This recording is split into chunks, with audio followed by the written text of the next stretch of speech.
Welcome back to 504 Road Trips. Today we continue our trip south on Interstate 95 in the Maine Turnpike, beginning at mile 57 as we enter the town of Falmouth, Maine.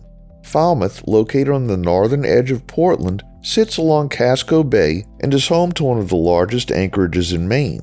This suburban community has been growing quickly, with its population increasing by more than 35% between 1990 and 2000.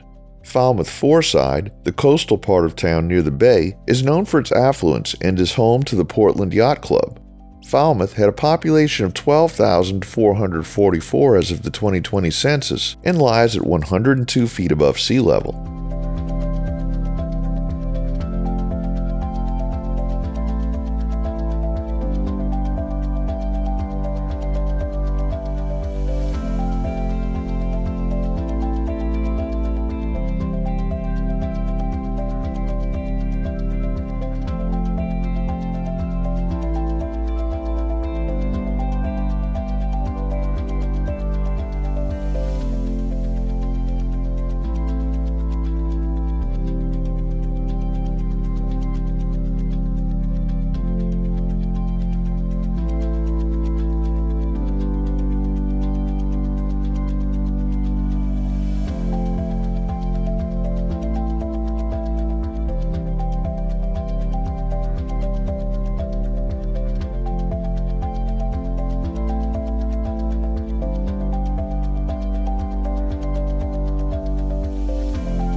Ahead, exit 52 leads to the Falmouth Spur, which is the unsigned I-495 and the third three-digit auxiliary interstate of I-95 we've encountered.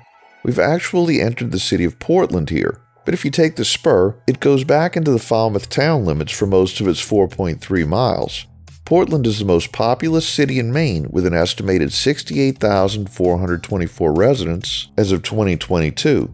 The Greater Portland metropolitan area had a population of 551,740 as of the 2020 census, accounting for 40% of the population of the entire state. Portland's city seal features a phoenix rising from the ashes, symbolizing its resilience after recovering from 4 major fires. The city is named after England's Isle of Portland and is well known for being walkable, offering guided tours that highlight its maritime and architectural history. Portland is divided into neighborhoods that are informally recognized by residents but hold no legal or political status. Most neighborhoods have local associations that work with city officials on community issues. Since the early 2000s, many Portland neighborhoods have experienced gentrification, making housing less affordable for longtime residents. In 2015, the Portland Press-Herald reported on the city's extremely tight rental market, highlighting the struggles caused by evictions and sharp rent increases. That same year, rents in Portland rose by an average of 17.4%, marking the second highest increase in the country.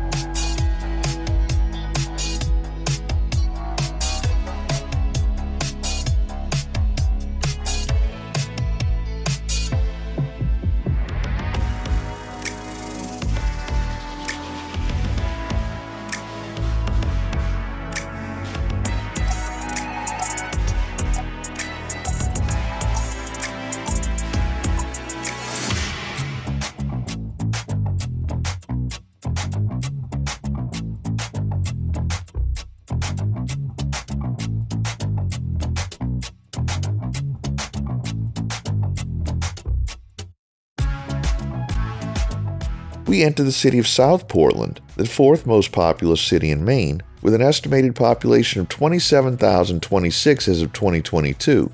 South Portland, known for its waterfront and views of Casco Bay, is a transportation hub and home to Maine's largest shopping mall, the Maine Mall.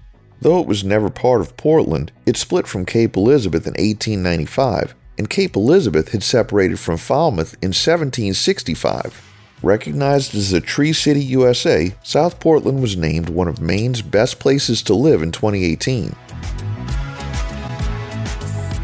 We enter the town of Scarborough with a population of 22,135 as of the 2020 census, making it the most populous town and the 10th most populous municipality of any type in Maine. And throughout my research on Scarborough, there was no evidence that a fair is held there. We just passed the southern terminus of I-295, which we covered going northbound a few videos back.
We enter the city of Saco with a population of 20,381 as of the 2020 census. The city is home to attractions like Ferry Beach State Park, Funtown Splashtown USA, Thornton Academy, and Saco Valley Shopping Center. It also hosts General Dynamics Armament Systems, a subsidiary of the defense contractor General Dynamics. Saco attracts many tourists in the summer thanks to its amusement parks, Camp Ellis Beach and Pier, Ferry Beach State Park, and its close proximity to Old Orchard Beach. Saco has made efforts to become more environmentally friendly. In 2007, a small wind turbine was installed near the water treatment plant on Front Street, followed by a larger one on York Hill later that year. The larger turbine was intended to power the Amtrak Downeaster train station, but was removed in 2018 after failing to produce the expected energy output. We're also in York County, with an estimated population of 214,591 as of 2021, making it Maine's second most populous county. Exit 42 provides access to the I-195 spur, the fourth auxiliary interstate of I-95 we've seen so far, and the final in Maine. This spur, also known as the Saco Industrial Spur, is entirely within the city limits of Saco and has a total length of only 1.55 miles.